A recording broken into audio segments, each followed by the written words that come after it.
योग दर्शन अपने मूल में मन, शरीर और आत्मा के परस्पर संबंध पर जोर देता है, जिसका उद्देश्य ईश्वर के साथ एकता की स्थिति प्राप्त करना है। ये सुझाव देता है कि आध्यात्मिक अज्ञानता दुख का स्रोत है और आसन, मुद्राएं, प्राणायाम, श्वास और ध्यान जैसी प्रथाएं आत्म जागरूकता विकसित करने और समाधि या मोक्ष नामक शुद्ध जागरूकता की स्थिति तक ले जाने में मदद कर सकती है। अंतिम लक्ष्य पुनर्जन्म, संसार के चक्र से मुक्ति की एक निरंतर स्थिति का अनुभव करना है। यहाँ योग दर्शन के प्रमुख पहलुओं पर अधिक विस्तृत जानकारी दी गई है। 1. मन, शरीर और आत्मा का परस्पर संबंध। योग दर्शन का मानना है कि ये तीनों अलग अलग इकाइयां नहीं हैं, बल्कि एक ही आत्मा के विभिन्न पहलू हैं, और इस अंतर संबंध को समझना आध्यात्मिक विकास के लिए महत्वपूर्ण है। 2. आध्यात्मिक अज्ञान की भूमिका। बौद्ध दर्शन की तरह ही योग दर्शन भी मानता है कि आध्यात्मिक अज्ञान अविद्या, दुख और पुनर्जन्म संसार के चक्र का मूल कारण है। यह अज्ञानता व्यक्ति के वास्तविक स्वभाव और वास्तविकता की प्रकृति को समझने में कमी है। 3. मुक्ति, मोक्ष या समाधि का मार्ग। योग अभ्यास मुक्ति, मोक्ष या शुद्ध जागरूकता समाधि की एक निरंतर अवस्था का मार्ग है, जहां व्यक्तिगत आत्मा पुरुष सार्वभौमिक चेतना ब्रह्म के साथ एक हो जाती है।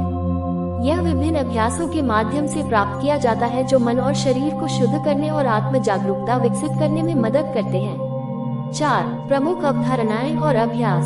यम और नियम, ये नैतिक दिशा निर्देश और नैतिक संहिताएं हैं जो अनुशासित और सदाचारी जीवन जीने में मदद करती हैं, जो आध्यात्मिक प्रगति के लिए आवश्यक है। आसन, शारीरिक मुद्राएं, ये अभ्यास शरीर को शुद्ध करने, शक्ति और लचीलापन बढ़ाने तथा भौतिक आत्मा के प्रति जागरूकता बढ़ाने में मदद करते हैं। प्राणायाम, श्वास तकनीक, ये अभ्यास सांस को नियंत्रित करने और मन को शांत करने में मदद करते हैं, जिससे मानसिक स्पष्टता और एकाग्रता बढ़ती है। प्रत्याहार, इंद्रियों का वश में होना, इसमें बाह्य संवेदी उत्तेजना से हटकर आंतरिक दुनिया पर ध्यान केंद्रित करना और आत्म जागरूकता विकसित करना शामिल है। धारणा, एकाग्रता, यह मन को एक बिंदु या वस्तु पर केंद्रित करने की क्षमता है, जिससे मानसिक स्थिरता और एकाग्रता विकसित होती है।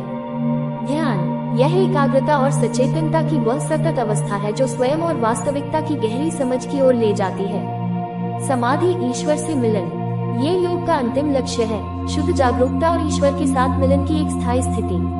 5. योग के 8 अंग। पतंजलि के योग सूत्र। पतंजलि के योग सूत्र आत्मज्ञान के मार्ग को समझने के लिए एक रूपरेखा प्रदान करते हैं, जिसमें 8 अंगों या चरणों की रूपरेखा दी गई है, जिनका पालन मुक्ति प्राप्त करने के लिए किया जाना चाहिए। ये हैं यम, नियम, आसन, प्राणायाम, प्रत्याहार, धारणा, ध्यान और समाधि।